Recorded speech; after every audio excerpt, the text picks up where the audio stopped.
Welcome to another episode of The Brand Called You, a podcast and podcast show that brings you leadership lessons, knowledge, experience, and wisdom from hundreds of successful individuals from around the world. I am your host, Ashutosh Garg, and today I'm delighted to welcome a very accomplished social entrepreneur from India, Radhika Gupta. Radhika, welcome to the show. Radhika is the founder of Raaha, which is powering the growth in the artisan economy. So Radhika, today let's talk about Raaha. Tell me about this venture and what was your motivation to start it? Right. Thanks, Ashutosh, for having me, first of all. And Raaha has been an amalgamation of, I think, a cumulative 12 years of experience working in the fashion and the retail industry. Very early on, I started working with export houses as a merchandiser, then with luxury fashion houses in India, and soon realized that the amount of employment the garment industry and the fashion industry generates in India is those numbers are not really put forward many times, right? It's the largest informal sector after agriculture generating employment, and 80% of, or rather more than 80% of the workforce is women. So for me, I've always been very passionate about women empowerment, gender equity and equality, and my background in fashion marketing and business sort of led me to start Raaha. Raaha has been working with a lot of social enterprises and artisans. Mostly are women artisans that work across craft communities in many states in India. And we have some that are working in Nepal as well. And we hope to expand our reach globally to other developing economies as well. What Raaha does, we started off as a consulting company in the midst of the pandemic. Okay. During the pandemic, we had a lot of artisans who were working with us on some projects, and they needed a lot of assistance and help because I don't like using the word help, but assistance and support for figuring out how to sell their products, given the supply chains were broken, a lot of the orders were canceled. That's where the idea of Raaha came about, where we realized that social enterprises are very important to give the exposure to artisans for putting their product and skill across to a global audience. And we started working as, by we I mean me and my co-founder Amrita, who's based in Mumbai. We started working as a consulting service for social enterprises that were working with artisans. So that was Raaha, but right now Raaha has evolved. We are Raaha 2.0 right now after a year of working as a consulting service. And now we are focusing on building a conscious gifting platform for corporates, because a lot of wastage is generated through gifting, and we want to offer alternative, handmade, and sustainable products to companies to engage with. Very interesting. Yeah. And as you transitioned from Raaha 1.0 to Raaha 2.0, what have been some of your challenges and learnings? Yeah, I think if I have to point out the two big challenges first, right, and then I'll go to learnings. The biggest challenge has been figuring out the supply chain model, right? Because we position ourselves as a planet forward, planet first, purpose-driven company, we want to make sure that everything we do is slow and is sustainable. And given the environment we are living in, which is a pre-pandemic, ongoing pandemic world, supply chains have been our biggest challenge. Creating easy access to reach rural India, where most of the artisans are based, making sure production is taking place in a safe and healthy manner, packaging that product and bringing it to the United States, where Raaha is, where most of our clients and consumers are. So that's been the one biggest challenge we face. The second big challenge has actually been for us is the scalability, right? So handmade as a product, right? When you look at it, it's very slow. That's the nature of it, right? That's why it is more it's positive, more environment positive because of its slow nature. But when we look at corporate gifting, that's a model of scale because you're talking numbers. And to deliver 1,500 products, we need 4 months to actually manufacture and produce those products. And we want to do it ethically, right? That's the most important part of doing this all. So those have been the two challenges, so to say. But we think every challenge, what don't kill you make you stronger is our approach for challenges in a business world. Well said. And I think that's been my biggest learning to answer the second part of your question, is that every challenge thrown at you makes your business model stronger, makes the way you approach business strategy and the way you talk about your product stronger. And, I think the second learning is sort of in sync with it, is that never be scared to pivot and change your model based on your learnings from your failures, right? I think that there's a lot of hesitance with entrepreneurs. Sometimes we tend to become so vision focused that we are not willing to change a little bit. So, yeah. Very well said. So, when I look at, and I've spoken to many people who've been supporting artisans, and I've often wondered, what is it that has prevented artisans from our country to get a fair share of, or a fair return on the incredible work they do? Because every time I travel to the western part of the world, you pick up something, made by hand, and it is atrociously priced. Right. Why is it that products made by hand are not getting the right kind of price? Yeah. There's a long history of exploitation attached to this, Ashutosh, right?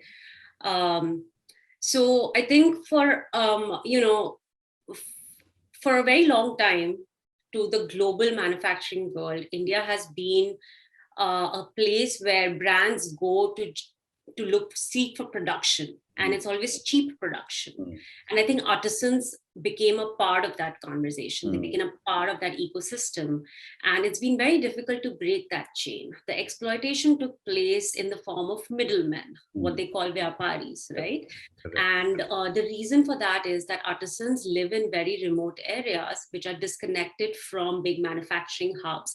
But in order to continue and practice their art and make sure that they get sales, their reliability on middlemen increased so much through the years, right? So they were willing to pay, they were willing to sell their product at whatever cost the middleman was demanding, just so there was some sales, right? So I think that cycle hasn't been broken yet. And the cost, right? The cost at which the middleman is buying the product from artisans hasn't evolved with time for the same reasons. So that's one of the reasons why handmade products or artisan-made products in India are not able to demand its true value. Whereas when you look at the Western countries, right, one of the big reasons we started Raaha was because I saw this gap in opportunity, and there was a lack of representation. I was like, okay, why are there no South Asians representing their own crafts enough in the Western world, right? I want to do this. We should be doing this. Well done. The reason for that is that we've, the West has always packaged and marketed a product very beautifully. It's something that I really admire about them, and I think we can learn from it, right? Handicraft in India has always been a very it's been associated with a very non-profity image, right? Where, it's a pity buy. Let's help the artisan, so we buy the product. No, don't buy the product because you want to. It's not a fundraising technique. Buy the product because it's a very good product. Absolutely. It's a craft form that you will not get on an Amazon or on any other, generic mass retailer. And I think the West has sort of nailed that emotion very well. But having said that, consumers are evolving. Consumers are very mindful now. We've seen a lot of change in the positive direction. So that's hopeful and very validating.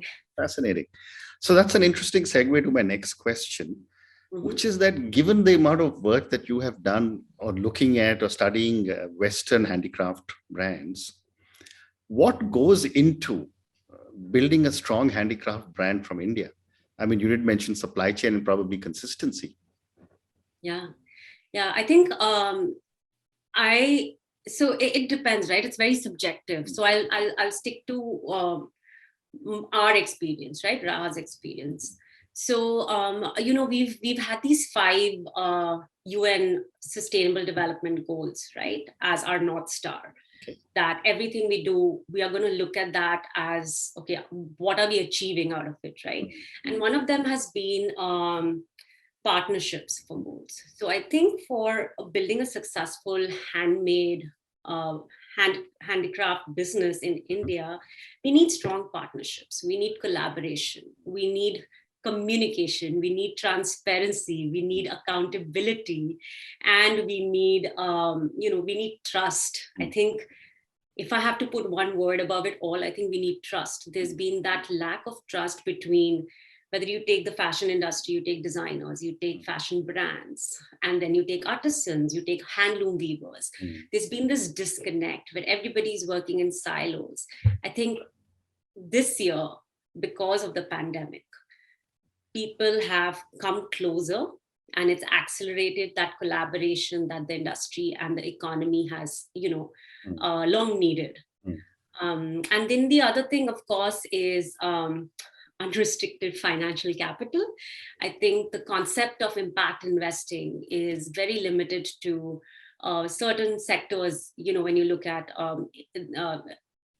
India, Mhm. and I think the handmade sector hasn't really made it there yet. So I think a lot of the brands that are there right now in India would be a lot more successful if they had access to capital and investment as well.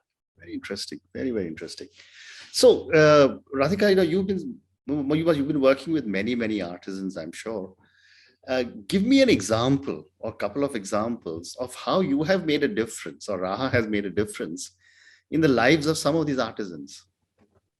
Right. So, Ashutosh, let me give you one example of a non-profit initiative that we started called the Artisan Shop. And this was in the midst of the second wave. The Artisan Shop is the brainchild of Raaha and another company called Kasha, which is run by Karishma Shani Khan, another brilliant entrepreneur who's been an advocate for crafts for many, many years. Um, and For us, when the second wave hit, we realized that there's an immediate and critical need to bring in support, not in the form of charity money or funds through nonprofits, but in terms of sales, because a lot of the artisans that we work with had tons of dead stock and inventory that was just built up from the last 1 year, right? And the thing with artisans is, if you speak to them, they all are micro entrepreneurs and businessmen in their own sense, right? And they don't want to rely on any kind of charity. That's been a big eye opener for us. Okay. And we've really tried to channel that emotion into bringing impact through Artisan Shop in the form of sales. So we put together a curated collection of 18 artisans and their stock online. We put up the store in 7 days. We had 500 products online. We had international shipping partners, everything. And in 30 days, we were able to do about $8,000 of sales just by selling saris of stock that was with the weavers. And the biggest thing, I think, the biggest impact that we see here was the weavers were deciding the cost of the product, not us and not you, right? I think for me, that's a big impact story for us and a big highlight for Raaha. Fascinating. And this is a question that that comes to me because I've spoken to so many people. Where do you get your designs from? Are these designs that are made by the artisans, or do they come from your customers? Right, Ashutosh, great question. So the thing is, Raaha as a company, we see ourselves as aggregators, right? So we work with a lot of social enterprises or nonprofits or SHG groups that create employment or have livelihood programs for artisans. Okay. And mostly they all have in-house design units.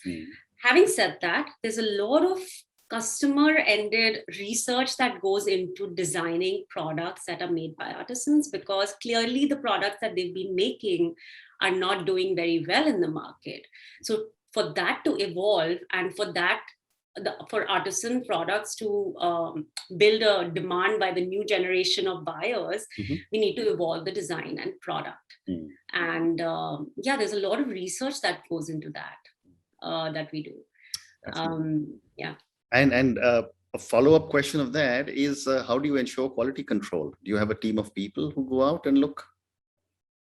Yeah, it's all been virtual. I have to say, since Raaha started, we've not had a team on ground, because also it's very dispersed, because we have 300 network partners that we work with across different states.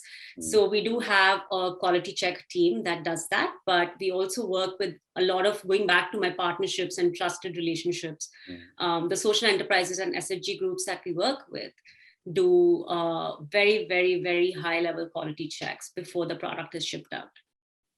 Interesting. So another question is the role of government and society. A lot of the artisans are living in small villages, where, as you mentioned, there are supply chain challenges, there are money challenges.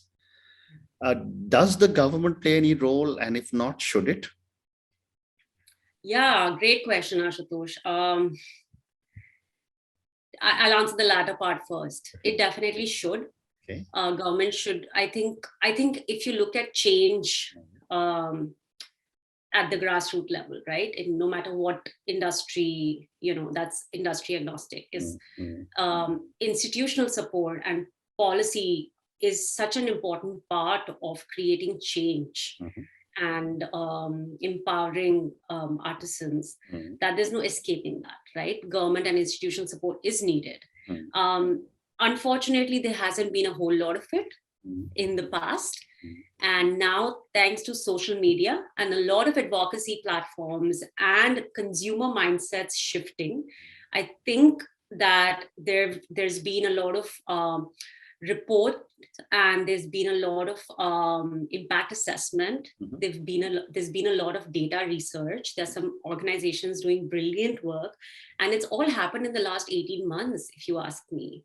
And of course, then there've been the veterans in the craft industry who've constantly been associated with government institutions and policymakers, but I have to say it's not enough. Yeah. Interesting.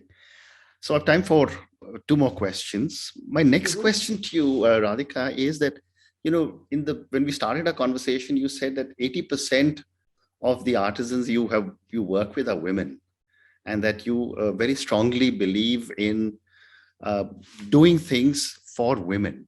And we've always said, if women are empowered, then families get empowered.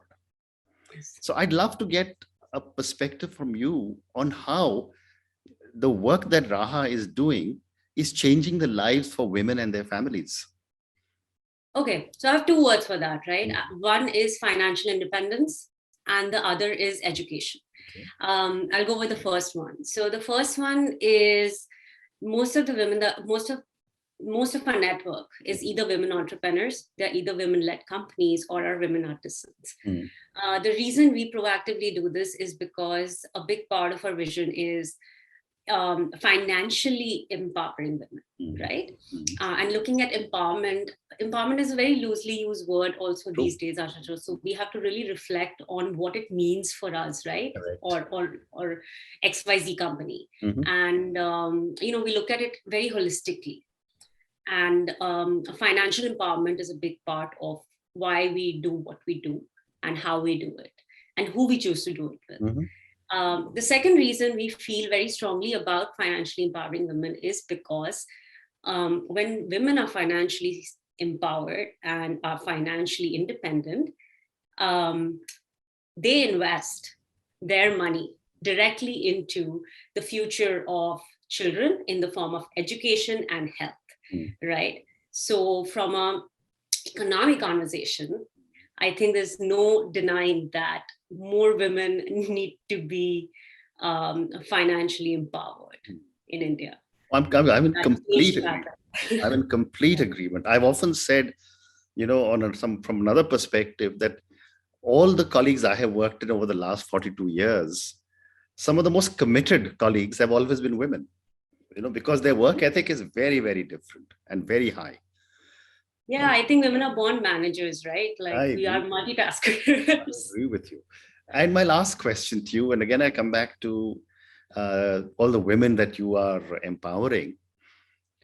What is the role elders play in empowering them? Because I've generally heard in a lot of rural settings, even today, elders hold back their daughters and daughters-in-laws from really, doing things which is outside the house. Yeah. So I think that's a reality of a lot of non-rural areas as well, Ashutosh. True. In many not just India, but many developing economies, Absolutely. right? I think that's a system that needs changing from bottoms up, right? And on the contrary, I feel that a lot of the families that we work with, because usually artisans work as families, right? The entire family is involved in whether it's bujodi weaving or whether it's bandhni tie and dye or whether it's block printing. The entire family is a part of the business and everybody is responsible for something. Mm-hmm. And I think most of the times we've seen most women are a part of the family business, but they work in the shadows. So they do a lot of ancillary work. The representation is still the men in the house. But we see that changing, right? We take it on ourselves as a company to educate the male artisans that we work with about why it's important for them to give equal credit to the women working in the family, making the products as well. So yeah, I don't know if I answered your question. No, you have, because, I've seen this and I've been in many conversations. It has come out that enough credit is not given to the women who should, if they get credit, they probably have the capability of doing much more. Yeah, I think credit directly equals confidence, right? As well. Yeah. If you look at it, for anybody, for you, for me, for a child, for a woman, for an artisan, I think that's a direct correlation between credit and confidence. Very well said. Very well said. Radhika, on that note, thank you so much. It's been such a pleasure speaking to you. Thank you for talking to me about Raaha and about all the amazing things that you're doing for artisans in our country. Thank you and good luck. Thank you, Ashutosh. Thank you so much for having me. Thank you for listening to the Brand Called You videocast and podcast, a platform that brings you knowledge, experience, and wisdom of hundreds of successful individuals from around the world. Do visit our website www.tbcy.in to watch and listen to the stories of many more individuals. You can also follow us on YouTube, Facebook, Instagram, and Twitter. Just search for the Brand Called You.